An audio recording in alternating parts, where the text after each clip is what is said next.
Grabe ba ilang kasubo pod sa panahon nga namatay ilang igsuon nga si Lazaro. Gani nagbalatian man to, pero grabe gyud ilang kasubo gyud, hila kay sila pagayo. Miabot pa gani sa punto nga gibasol-basol nila si Jesus. Ug naa man gyud mga tao kung panahon na nga mabasol-basol gyud sa Ginoo. No, nganong wa man ni mayuhamahan, nganong wa man nimo pagpanalipdi, nganong imo man gitugot. Pero kalau magigsunan, usa lang kapulong ako ang nindumang gid kanunay nga giingon ni Jesus. Usa ni Jesus, ingon si Jesus, iwakli niyo ang bato, hawaan ninyo ang bato. Ingon si Marta, Ginoo, baho naman na. Baho naman ang anong, baho, kuhaon po man ng bato. Pero sa inong Jesus, Marta, wala balik ka na ko sultihi, nga kung mutuo ka, murag pangit yun. Yan ako mag-mic, kay murag sa garat man. Makaigsunan, giingnan ni Jesus si Marta, Marta, wa ba ka na ko sultihi, nga kung mutuo lang ka sa Dios, makita nimo ang himaya. Mga kaigsunan, actually, ang tulugan ni Anang Lahigit siya. kuan lobat. Loban. Papasa pa sa lang. Lagi padayon ta mga kaigsunan. Sige ng Hesus, andam siya muhimo og milagro sa pamilya ni Lazaro. Kang Marta og Mary kay nakita niya nga nagsubo gid sila pagayo. O gani tisultihan ka nako ti nakita gina sa Dios nga nagsubo mo karon. Wala na natago sa tubangan sa Ginoo. Og wa na niya nalilong, nadungog niya ang inyuhang bisang gani paghilak sa hilom. Nabati na niya. Busa si Ginoong Hesus andam siya mohimo og milagro ngadto kang Marta ug kang Mary. Busa miingon siya, iwakli ang bato. Apan sa tubag ni Marta, Ginoo baho naman na siya. Na siya doubt, baho naman na. Kung sa ingon ni Jesus, Marta, gingnan biya ka na ako kung mutuo lang ka sa Dios, makita nimo ang iyang himaya. Unsa pasabot niya na? Usahay pag nagay ta sa kaguol, nata sa problema, daw ano na po'y bato nga magbabag sa atong kasing-kasing. Nga usahay, mawala atong pagsalig sa Ginoo. Usahay, murag mangutana ta sa Dios. Apan ingon sige kini Jesus, iwakli ang bato, but pasabot, iwakli kining pagduha-duha nato mga kaigsunan. Ngano? Kay kining atong pagduduha, usahay, mao maning makababag. Nga ang Dios dili makahimo o mga milagro nga mga butang nga nihi kanato. Pusa te, ako giyong ikapasalig si mo, sumala sa Biblia. Kataliwala sa kagol mong gibati karon sa unahan, masabtan nimong tanan, o mas daghan pa di ay kaayo ang mga maayong mga butang nga mahimo ang Ginoo kumpara sa atong kaguol karon og nakita gina nato nako makaigsunan. Gani before ta mo tapos karon makaigsunan, ako mong pahinumduman ni adtong usa ka sugilanon diha sa Biblia. Sa diha bitaw nga si propeta Elisha, kanang propeta Elisha. Kaila man makigsunan mo kaila. Okay, ako musultihan na. Si propeta Elisha makigsunan, propeta na siya sa Dios. Nga imong mabasa diha sa ikaduhang hari, kapitulo 6, no? Mga kaigsunan, usa ka panahon ni ana, nagplano man ang hari sa Syria nga si Ben-Hadad. Nagplano siya nga sulungon niya, girahon niya ang Israel. Grabe no? Kana ding paggira sa Israel rum panahon na, wa day na ingon nga bag-o lang nagsugod apan sukad pa day kaniadto, naa na gid na pagginirahi sa Israel, pulipulihan pa gani gira. Syria, Assyrian, unsa ba gyud? Daghan magpulipuloy gira sa Israel. Pagigsunan kaniadto, ang Syria nga nasod nagplano nga girahon nila ang Israel. Busa sa diha nga nakahibalo sila nga muagi di ay ang taga Israel alang dalana, nagplano sila lang i-ambush. Pero matingala man sila nga inig atangan nila sa dalan kay ambush nila, di man makahibalo man ng Israel. Ano makabalo man ni sila nga among i-ambush ni? Ay, di ay to kay nahibaluan day nila nga ang tigsumbong di ay dito sa Israel mauday si propeta Elisha. Mo tigsumbong nga ayaw mo agi da nga dalan ha kay mo agi diha ang ay ayaw mo agi diha kay i-ambush mo diha sa Syria. So ayaw mo agi diha kay mga matay mo makaigsunan atong i-welcome ang mong ali. Dayon mo diri. Ay, dati. Aron makapalo na mo kay aron nga makagamit tag mic sige. Tingog gani. Check. Diyan. Testing, check, sound. Okay. Okay, so padayon ta. Okay na ba? Buti na po kung mag-robot ani. Okay lang, no? Okay. Pagkaigsunan, dahil daw sa istorya, sa diha nga i-ambush na unta sa Syria ang Israel. Pero matingala sila, pila ka mga bisis, di man nila ma-ambush, makahibalo man. Ay, ilahang na-discovery nga ilang ibaluan mga kaigsunan nga ang Syria di ay ang Israel makahibalo nga ilang i-ambush. Anong makahibalo sila? Tungod kay anong makahibalo sa mga kaigsunan? Tungod kay naa di ay si Propeta Eliseo nga maoy mo sumbong sa ilaha. Busa, suko kaayo si Bin-Hadad. Suko kaayo ang hari sa Syria. Kaya nga naman, nga kini si Eliseo, mao may tiksumbong. Ay, kabalo mo sa nag-imo. Iingon ang hari sa Syria, ang si Bin-Hadad. Ingon siya, pangitaan niyo si Eliseo. Kay atong dakpon niya, dalaan niyo din niya. Gipangita nila. O sa dihang ilang gipangita, ilang nabaluan, nga si Eliseo, naadi ay nagtago sa dutan. Nasa dutan. So, ingon ang ila ang sundalo, malngari, amo na nakaplagan si Eliseo, naa siya sa dutan. Pagkaigsunan, ilang gatuan dito. O sa kagabi na samtang natulog si Eliseo, kauban sa yahang alalay, na may alalay si Eliseo. Natulog sa ng gabi, iwa sila kabalo, nga gilibutan na rin sila sa daghan kayo nga mga sundalo. Gilibutan nila ang gitulugan. Ug pagabuntag yun sa'yo, check. Okay, balik ka sa...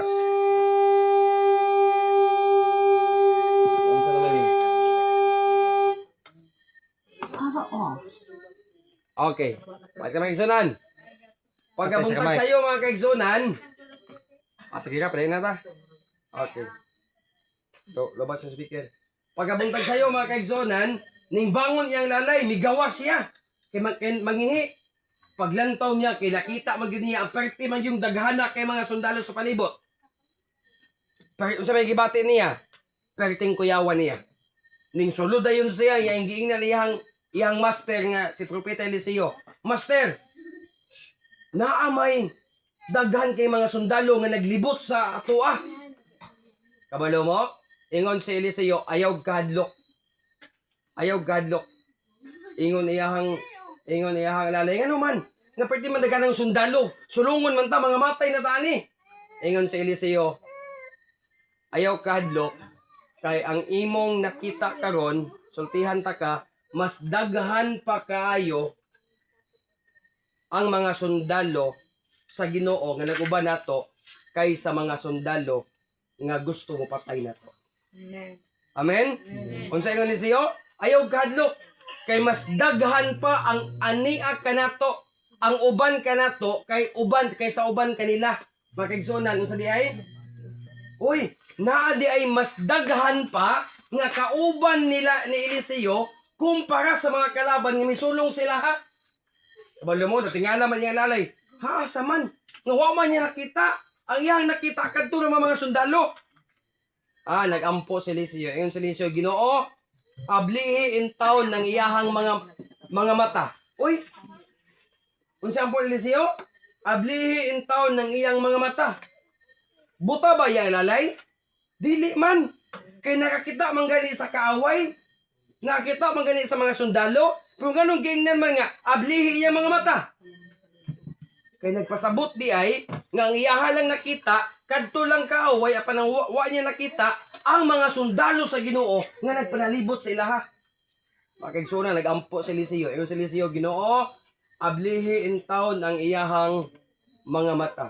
Uy, sa diha nga nagampo si Eliseo, nakita dayon niya, nga daghan kayog mga sundalo sa Ginoo nga nagsakay kabayo, nga naglibot sa ilaha mas daghan pa kaysa mga kaaway nga sundalo. Mga kaigsuonan te kini nga sugilanon actually baka hinumdum gid ko o makarelate gid ko te nga sa kahimtang bitaw nga naata sa kaguol, sa kahimtang bitaw nga naata sa problema mga kaigsuonan, sultihan ta mo usahay masirahan man ang atong mga mata sa paglantaw sa kung unsa kagamahan atong Ginoo. Apan nining gabi una, ang gusto ipinundom sa Ginoo mga kaigsuonan nga kung unsa man kadbugat ang atong gibati karon, unsa man ang kaguol nga ato ang gibati karon, unsa man ang problema te nga atong giatubang karon, unsa man ang kamingaw nga imong gibati karon, mas dako pa og gamahanan pa nga atong Ginoo. Amen mga kaigsuonan. Mas dako og gamahanan atong Ginoo ug ang Ginoo mga kaigsuonan andam gyud sa pagpanalipod ug pagluwas kanato. Labaw sa tanan ti, andam ang Ginoo sa paghawas kanato. Kung sa aning gabiyo nate, dili ato kalimtan sa amahan ni CJ mga igsuon, mga pagkaparintihan, mga silingan. Adunay tulo ka mabutang nga angay atong mahinduman. Una, ang Dios nasayod sa atong kahimtang karon. Amen.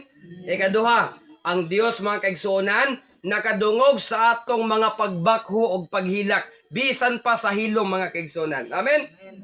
Ikatulo mga kaigsuonan, ang Dios andam sa paglig-on ug pagluwas kanato. Amen.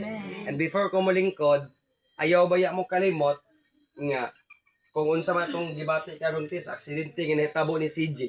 Kabalo mo? Kaniadto sa diha pod sa Biblia nahitabo man pud ning aksidente. Og nakaingon ko kung unsa ang kasakit nga gibati ninyo karon nga nawala si CJ, ambot unsa pud ka kasakit ang gibati ni Job sa dihang nagdungan gyud og kamatay iyahang napulo ka mga anak. Imagine ha, pulo ka mga anak harvest gyud way bilin. Nangamatay unsay hinungdan aksidente gyapon. Dili balatian, kalit nga kamatayon. Apan usa ka gwapo kayo nga ehemplo nga angay natong sundon. Di man ta makaingon nga pastor, arang-arang man to si Job kay kuan man to kanang duol man to sa Ginoo. Makaigsunan, pareha ra man tang tanan palangga sa Ginoo. Nya si Job usab, tao pod siya ti. Tao siya sama nato nga masubo pod bubati pod. Apan nindot kayo nga sulundan yung kinabuhi ngano? Sa dihang namatay yang napulo ka mga kabataan, ang Biblia nagasulti nato unsa yung gihimo? Ay una ingon ang Biblia, mitindog siya. Unsa yung gibuhat? Mitindog mga kaigsunan. Unsa pasabot niya nate? Karon bitaw sa imong kahimtang imong karon ti mura magigig nahagba, tinuod? Mura jud kag nahagba gyud. Na down ka pag-ayo ba sa kasubo ug sa kaguol, sa kamingaw. Apan unsa gihimo ni Job? Mitindog siya ti. Tindog ra gid ta. No, mobaro ra gid ta. Ikaduha man kaysa sa gihimo ni Job, iyang gikiskisan iyahang ulo o niya iyahang gisi ang iyahang sinina. Unsay pasabot niya na nga magpaubos ra gid ita ti. Di man kita kasabot sa plano sa Ginoo apan mao ning panahon na nga ato ang saligan ang Ginoo. No? Sa panahon nga di ta kasabot siyang pamaagi, mao ning panahon nang mas mosalig ta niya. Ikaduha man kaysa gihimo ni Job, ingon didto sa gilanon, mihapa si Job o gisimba niya ang Ginoo. Mga kaigsunan, o sa kanindot kayo nga ehemplo nga wala gid tay laing buhaton sa panahon nga mag-uol ta. O wa tay laing buhaton sa panahon nga mapatiyan ta. No? Karon anobling family mo may nawadaan og sakop sa panimalay. Nakaigsunan, di manggid ko manunglo. Apan sultihan mo na ako, wagit po ta kabalo kung kinsa pod ang musunod. Wagit tagbalo niya na. Murag mahadlok man tayo ng mga pulonga. Apan ako mong ingnon, wagit ta kabalo makigsunan. Kinsa og kanus apod ka ta musunod. Apan ako mong ingnon, sabtang buhi pa ta, ang gibuhat ito ni Job, sa dahil napatiyan siya, wagit siya nagbagot-bot sa Ginoo. Wagit siya nangutan ng anong hitabo to. Apan gihimo ni Job, nihapa siya sa yuta o iyang gisimba ang Ginoo. Amen? Unsa di buhaton te? Dili day mawala sa pag-alagad. No? Dili mawala sa pagsalig sa Ginoo. Dili mabugnaw sa pagtuo. Padayon dayti sa pagsimba sa Ginoo. Amen? Last mga kaigsuon sa gihimo ni Job sa last. Ingon pa didto mga kaigsuonan, bisan maman taliwala sa tanan nga hitabo ni Job, apan gidaig niya ang Ginoo. Mga kaigsuonan, gidaig niya ang Dios. Akong balikan, Kini bitong nata sa kagulog ka subo, wa man gilami idayig. Apan naman kagsunan, mao dinhi pamaagi sa yawa. Dili gid ganahan ang yawa nga modaig ta sa Ginoo. Kay ngano, mo nang tugutan, mo nang gusto sa yawa nga magsubo ta, maguol ta, dawa tay pagsalig sa Ginoo, aron nga di ta mudaig sa Dios. Kaya ako mo inon makigsunan, wa gilaing gahom nga angay natong buhaton, nga makabaton ta og gahom, makabaton tag kusog, mao ra gyud ang pagdaig sa Ginoo. Ug mao nay walaon sa yawa. Walaon sa yawa sa tuwa nga kanang mudaig ta. Kay mao nay maghatag na og gahom. Atong hinamduman nga nangapildi ang kaaway sa Huda sa panahon ni King Josaphat tungod ra gyud kay nagdaig sila sa Ginoo. Te, wag ilaing makabuntog sa tong mga problema kaguon.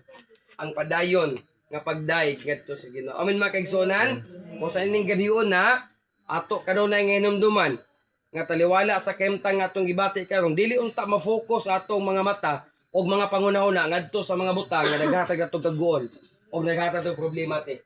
Apan atong ablihan atong mga mata sa paglantaw kung unsa ka maayo ang Ginoo ug sa kung unsa pagyud ang mga butang nga pwedeng mahimo sa Ginoo nganhi sa matag usa kanato. Amen. Kaya ang Dios andam siya mohimo og milagro niadtong mga tawo nga dunay pagtuo niya. So sa atin ining gabion na sa ngalan sa Seventh Adventist Church, sa imong mga kaubanan sa iglesia, kaubanan nimo sa distrito, ako nga imuhang district pastor nakigduyog sa imong kasubanan.